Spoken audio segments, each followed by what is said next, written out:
अस्सलाम वालेकुम dear students, कैसे हैं सब लोग। Welcome to the base academy. बच्चों एमडी कैट के लेक्चर्स में आज हम इलेक्ट्रोस्टैटिक जो हमारा यूनिट 6 है एनएमडी कैट का, उसके जो पास्ट पेपर एमसीक्यूज़ हैं वो हम डिस्कस करने जा रहे हैं जी। तो सबसे पहला जो क्वेश्चन है हमारे पास, a point charge is at distance x from other point charge experience a force of repulsion. ठीक है बच्चों, एक पॉइंट चार्ज फ़र्ज़ कर लें Q1 है जो कि यहाँ पे पड़ा है, और एक दूसरा चार्ज है Q2। दोनों पॉजिटिव चार्ज हैं या दोनों नेगेटिव चार्ज हैं, लाइक चार्जेस हैं, इसलिए एक दूसरे को रिपेल कर रहे हैं। तो which one of the following graphs show how the force is related to distance. बच्चों फोर्स और डिस्टेंस के दरमियान यहाँ पर आपको मुख्तलिफ ग्राफ्स दिए गए हैं, तो हमने बताना है कि कौन सा ग्राफ इनमें से ठीक है। बच्चों जो हमारा करेक्ट आंसर है ये कुछ इस तरह से ग्राफ बना हुआ है। यहाँ पे हमने f लिया है और यहाँ पे x स्क्वायर लिया है। ठीक है, सॉरी 1/x स्क्वायर। बच्चों देखें, force is proportional to 1/x square. आप इसको यूं भी कह सकते हो, force is inversely proportional to distance.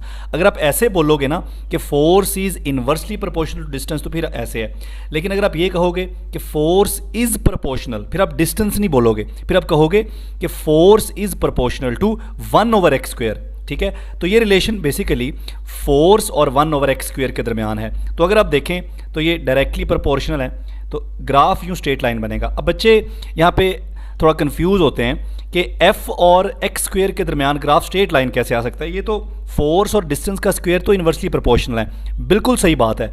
अगर हम ग्राफ लें ना f और x स्क्वायर के दरमियान, तो फिर ऐसा ग्राफ नहीं बनेगा, फिर ग्राफ की शेप चेंज होगी। लेकिन गौर करें, हम यही कन्फ्यूजन छोटी मोटी होती है, हम ग्राफ ले रहे हैं फोर्स और 1/x स्क्वायर के दरमियान। अगर आप f और x एक्सिस पे 1/x स्क्वायर लोगे तो फिर ये ग्राफ यूं स्ट्रेट लाइन ही बनेगा जैसे हमने बनाया है। ठीक है, कांस्टेंट स्लोप के साथ। लेकिन अगर यहाँ पर हम सिंपल ये कहें कि relation between force and displacement, जिस तरह ये मैंने नीचे बनाया है, तो फिर ऐसा ग्राफ नहीं होगा। ठीक है जी, तो इस सूरत में ये वाला जो आंसर है, ये वाला ग्राफ जो है, ये बिल्कुल करेक्ट है। नेक्स्ट हमारे पास क्वेश्चन है बच्चों, the coulomb force between two charges. दो चार्जेस हैं, एक 2 कूलम है और फोर्स उनके दरमियान जो है वो 2 न्यूटन है। द डिस्टेंस इज़ 3 मीटर, यानी कि Q1 जो है बच्चों वो 2 कूलम है, फोर्स जो है वो 2 न्यूटन है, डिस्टेंस जो है r, उनके सेंटर्स के दरमियान वो 3 मीटर है। तो बच्चों Q2 हमने मालूम करना है। अब देखें, F is equal to K Q1 Q2 over r square. तो बच्चों यहाँ से अगर मुझे Q2 निकालना हो तो ये मेरे पास क्या आएगा, F multiply by r square, और ये K उधर जाके डिवाइड हो जाएगा और Q1 भी डिवाइड हो जाएगा। वैल्यूज़ पुट कर दें बच्चों, F जो है ये कितना है, ये 2 है, मल्टीप्लाई बाय R जो है वो 3 है, 3 का स्क्वायर 9 हो जाएगा। K जो होता है वो 9 × 10 रेज़ टू द पावर 9 होता है, और मल्टीप्लाई बाय जो Q1 हमें दिया गया है वो है 2 कूलम। अब ये 2 से 2 कैंसिल, 9 से 9 कैंसिल, आंसर आ गया 1 मल्टीप्लाई बाय ये 10 की ताकत 9, ऊपर जाके 10 की ताकत -9 हो जाएगा। तो आंसर क्या आया, 1 × 10 raise to the power -9 coulomb. Next question है बच्चों, coulomb law is given by the formula. ये कूलम लॉ का फार्मूला हमें पता है। कूलम लॉ के अंदर जो K आ रहा है, इसके यूनिट्स हैं न्यूटन मीटर स्क्वायर पर coulomb square for free space. तो K की वैल्यू क्या होगी बच्चों, आपको पता है K की वैल्यू क्या होती है, 9 × 10 raise to the power 9 in free space. और अगर यूनिट्स जो हैं वो SI यूनिट्स इस तरह से हों, न्यूटन मीटर स्क्वायर पर कूलम स्क्वायर। आपको पता है कि K की वैल्यू जो है वो 2 चीज़ों पे डिपेंड करती है, सिस्टम ऑफ यूनिट्स पे डिपेंड करती है और मीडियम पे डिपेंड करती है। देखें, ये 2 चीज़ों से हम वैल्यू जो है वो चेंज हो सकती है। ज़रूरी नहीं कि वैल्यू हमेशा 9 × 10 रेज़ टू द पावर 9 ही आए, डिपेंड करता है कि सिस्टम ऑफ यूनिट्स आप क्या इस्तेमाल कर रहे हैं। आप SI सिस्टम में हैं, आप CGS सिस्टम में हैं, किसी और सिस्टम में हैं, आप फ्री स्पेस के अलावा दरमियान में कोई मीडियम है, तो K की वैल्यू जो है वो मीडियम पे डिपेंड करती है, और इसके अलावा K की वैल्यू जो है वो सिस्टम ऑफ यूनिट्स पे डिपेंड करती है। नेक्स्ट क्वेश्चन है बच्चों, the electric field strength. Electric field strength हमने निकालनी है एक पॉइंट के ऊपर जिसका पोजीशन वेक्टर है 4I + 3J caused by a point charge.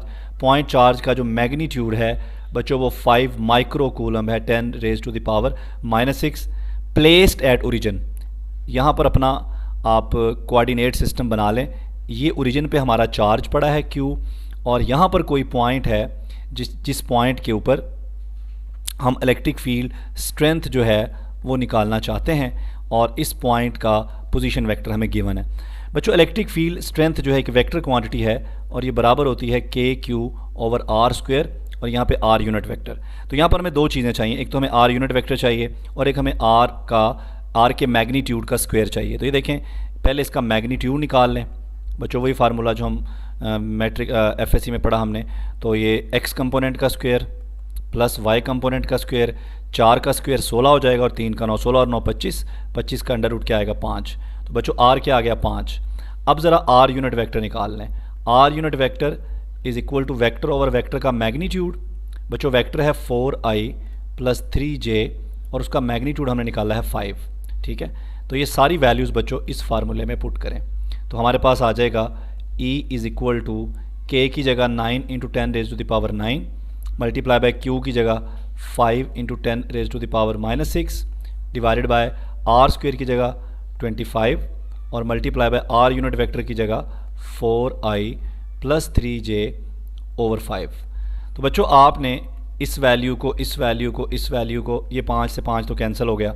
ठीक है, पीछे 9 10 रेज टू द पावर 9 बचा, 10 रेज टू द पावर -6 बचा और 25 बचा। इनको सॉल्व करके आपने इसके साथ मल्टीप्लाई कर देना है और आंसर जो है वो आपका समथिंग यहाँ पर x component i plus y component into j इस सूरत में आ जाएगा। नेक्स्ट क्वेश्चन हमारे पास बच्चों, force experienced per unit positive test charge. Force experienced by positive test charge, ये बच्चों किसकी डेफिनेशन है? ये इलेक्ट्रिक फील्ड स्ट्रेंथ या इलेक्ट्रिक फील्ड इंटेंसिटी की डेफिनेशन है। नेक्स्ट है बच्चों, if electric field strength at a point between oppositely charged plates. बच्चों हमारे पास दो प्लेट्स हैं, एक प्लेट के ऊपर पॉजिटिव चार्ज है और दूसरी प्लेट के ऊपर नेगेटिव चार्ज है। ठीक है, इनके दरमियान जो इलेक्ट्रिक फील्ड स्ट्रेंथ है, ठीक है, वो बच्चों E है। ठीक है जी। If distance between the plates is reduce to half. बच्चों डिस्टेंस जो है प्लेट्स के दरमियान वो हाफ कर दें, नया डिस्टेंस जो है वो पहले वाले का हाफ कर दें।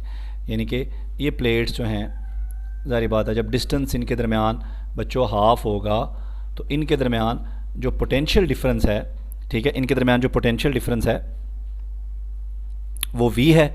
अब उन्होंने कहा जी डिस्टेंस अगर हाफ कर दें, what will be the new value of E। तो E की नई वैल्यू क्या होगी? ठीक है, तो अब हमारे पास E की जो E हमने पढ़ा हुआ है, E इज़ इक्वल टू बच्चों E is equal to V/d। Clear हो गया। अब हमारे पास जो नया E है E प्राइम, ये बराबर होगा V/d प्राइम। तो d प्राइम हमारे पास क्या है? d/2। तो E प्राइम नया E जो है बच्चों d प्राइम की जगह हम क्या पुट करेंगे? d/2। तो ये 2 जो है ये ऊपर चला जाएगा, ये बन जाएगा 2V/d। ये जो V/d है किसके बराबर है? E के बराबर है। सो नया electric field is equal to 2 into, ये देखें V/d पुराने इलेक्ट्रिक फील्ड के बराबर है। So new electric field is 2 times more than the previous electric field. So electric field जो है उसकी वैल्यू क्या हो जाएगी? डबल हो जाएगी।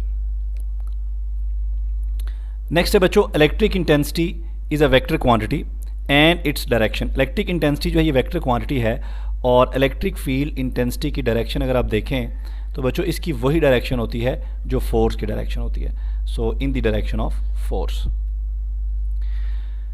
नेक्स्ट हमारे पास क्वेश्चन है, the magnitude of electric field between 2 separated plates. दो प्लेट्स के दरमियान जो इलेक्ट्रिक फील्ड है वो हम किस तरह से कैलकुलेट कर सकते हैं? ये जो चौथा ऑप्शन है ये सिंपली del V के बराबर है। ठीक है, तो बच्चों electric field as potential gradient वाला जो रिलेशन है उसमें हमने पढ़ा कि इलेक्ट्रिक फील्ड जो होता है वो del V/d के बराबर होता है, या del V जो है ये बराबर आएगा ED के, d डिवाइड हो रहा है इधर जाके मल्टीप्लाई हो जाएगा। सो हमारे पास जो del V है वो ED के बराबर है। इस रिलेशन से हम इलेक्ट्रिक फील्ड निकाल सकते हैं। बाकी अब देख रहे हैं कि कोई भी रिलेशन जो है यहाँ पर वो ठीक नहीं है।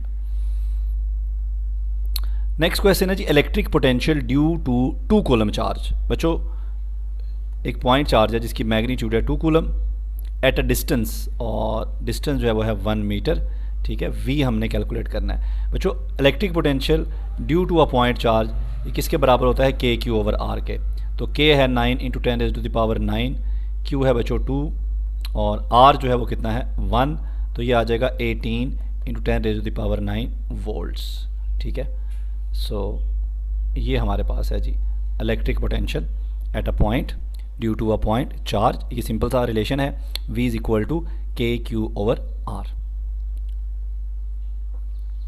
नेक्स्ट बच्चों हमारे पास है at a distance R from a point charge electric field strength is E and potential is V. बच्चों यहाँ पर हमारे पास कोई पॉइंट चार्ज है, इसकी वजह से किसी भी पॉइंट के ऊपर जिसका डिस्टेंस आर है इलेक्ट्रिक फील्ड की मैग्नीट्यूड ई है और इलेक्ट्रिक पोटेंशियल की वी है। अब वो कहते हैं कि एक नया पॉइंट है बच्चों, जिस पॉइंट के ऊपर इलेक्ट्रिक फील्ड की जो स्ट्रेंथ है वो E/4 हो गई है, तो बताएं पोटेंशियल क्या हो जाएगा। हमें ये भी देखना होगा सबसे पहले कि R की वैल्यू क्या हो गई। ठीक है, तो बच्चों हमने पढ़ा हुआ है कि E is equal to KQ/R², और यहाँ से अगर मैं R² निकाल लूँ तो ये बनेगा KQ/E। अगर मैं अंडर रूट ले लूँ दोनों तरफ तो बच्चों ये मेरे पास आ जाएगा R is equal to √KQ/E। ये R का मेरे पास फार्मूला बन गया।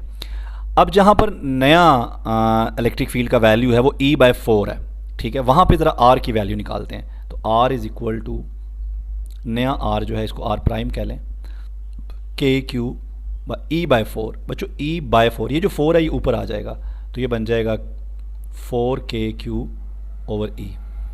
बच्चों इसमें से 4 का अंडर रूट आ जाएगा 2 इंटू KQ/E। ये देखें KQ/E ये तो बराबर है R के, इसका मतलब है कि R' is equal to 2R। ठीक है, तो ये देखें R' is equal to 2R। अब नया पोटेंशियल निकाल लें। आपको पता है कि पोटेंशियल किसके बराबर होता है, ये बराबर होता है KQ/R के। तो बच्चों KQ/ नया R जो है हमारे पास वो क्या है, वो 2R के बराबर है। ठीक है, सो यहाँ से 2 आप साइड पे निकाल लें, ये बन जाएगा KQ/R। ये जो KQ/R है ये पुराना पोटेंशियल है, सो नया potential is equal to V/2। तो इस पॉइंट के ऊपर जहाँ इलेक्ट्रिक फील्ड E/4 हो गया, इलेक्ट्रिक पोटेंशियल यहाँ पे क्या हो गया, V/2। नेक्स्ट बच्चों हमारे पास है the work done against the electric field in moving a charge. ठीक है, इलेक्ट्रिक फील्ड के अगेंस्ट जो हमें वर्क करना पड़ता है चार्ज को मूव करने के लिए, ये किसकी डेफिनेशन है बच्चों, ये पोटेंशियल डिफरेंस की डेफिनेशन है। नेक्स्ट क्वेश्चन हमारे पास, what will be the effect of capacitance of a capacitor. Capacitor की नई कैपेसिटेंस क्या हो जाएगी if area of the plates, area double कर दिया जाए एंड सेपरेशन जो है वो क्या कर दी जाए, वो हाफ कर दी जाए। ठीक है बच्चों, आपको पता है capacitance of parallel plate capacitor किसके बराबर होती है, A/0/D। और नई कैपेसिटेंस में एरिया भी चेंज है और सेपरेशन भी चेंज है, इसलिए मैंने A के ऊपर भी प्राइम लगा दिया और D के ऊपर भी। अब A' जो है इसकी जगह 2A लिख दें और D' की जगह लिख दें D/2। अब ये जो /2 है ये ऊपर जाके इस 2 से मल्टीप्लाई हो जाएगा, ये बन जाएगा 4A/0/D। तो बच्चों ये जो A/0/D है ये तो पुरानी कैपेसिटेंस है, सो नई capacitance is equal to 4 times पुरानी कैपेसिटेंस। नेक्स्ट है बच्चों, what is charge store. Charge store हमने निकालना है on a 5 microfarad capacitor. Capacitance जो है वो 5 × 10⁻⁻⁶ फैरड है और पोटेंशियल डिफरेंस जो है वो 12 वोल्ट है। बच्चों आपने पढ़ा Q is equal to CV, C भी है V भी है, मल्टीप्लाई करें सिंपली आंसर आ जाएगा। नेक्स्ट है बच्चों, इफ़ लेंथ भी डबल कर दें, विड्थ भी डबल कर दें और सेपरेशन जो है वो भी डबल कर दें तो नई कैपेसिटेंस क्या हो जाएगी। बच्चों आपको पता है कैपेसिटेंस बराबर होती है A/0/D। पैरेलल प्लेट कैपेसिटर की जो कैपेसिटेंस है, एरिया जो होता है ये होता है length multiply by width ε0/D। अब जो नई कैपेसिटेंस है उसमें इसको L' कर दें, इसको W' और इसको D', तो वैल्यूज़ पुट करें। बच्चों L' जो है ये क्या है 2L मल्टीप्लाई बाय W, ये 2W इंटू ε0 और D' जो है ये 2D। ये देखें ये 2 से 2 कैंसिल हो गया, लेंथ मल्टीप्लाई बाय विड्थ ये तो हो गया एरिया, साथ में ये 2 आ गया ε0/D। बच्चों ये जो A/0/D है ये तो पुरानी कैपेसिटेंस है, सो नई कैपेसिटेंस जो है वो पुरानी कैपेसिटेंस का क्या हो जाएगी, डबल हो जाएगी। नेक्स्ट है बच्चों, a particle carrying a charge. Particle पे जो चार्ज है वो 5E है। ठीक है बच्चों 5E यानी कि Q जो है वो 5 × 1.6 × 10⁻⁻19 और पोटेंशियल डिफरेंस जो है बच्चों वो 25 वोल्ट है। ठीक है, एनर्जी हमने निकालनी है W यानी कि W। बच्चों W किसके बराबर होता है, QV के।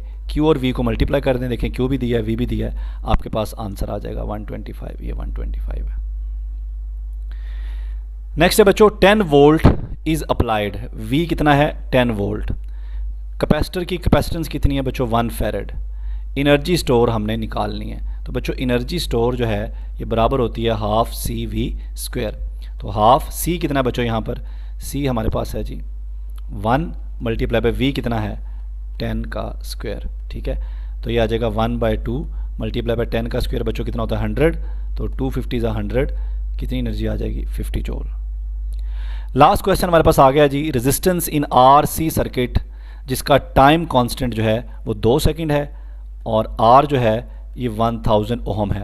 What is the value of C की वैल्यू हमने निकालनी है। बच्चों हमने पढ़ा T is equal to RC, और यहाँ से अगर हमें C निकालना हो, यहाँ से हमें C निकालना हो तो ये क्या आएगा T/R, ठीक है। T हमारे पास है 2 और R जो है 1000, इसको सिंप्लीफाई कर लें तो आपके पास आंसर आ जाएगा। क्लियर हो गया बच्चों। तो इसके साथ ही हमारे चैप्टर नंबर यूनिट नंबर 6 जो है इलेक्ट्रोस्टैटिक उसके MCQs कंप्लीट हुए। इंशाल्लाह नेक्स्ट वीडियो में मिलते हैं, तब तक के लिए अल्लाह हाफ़िज़।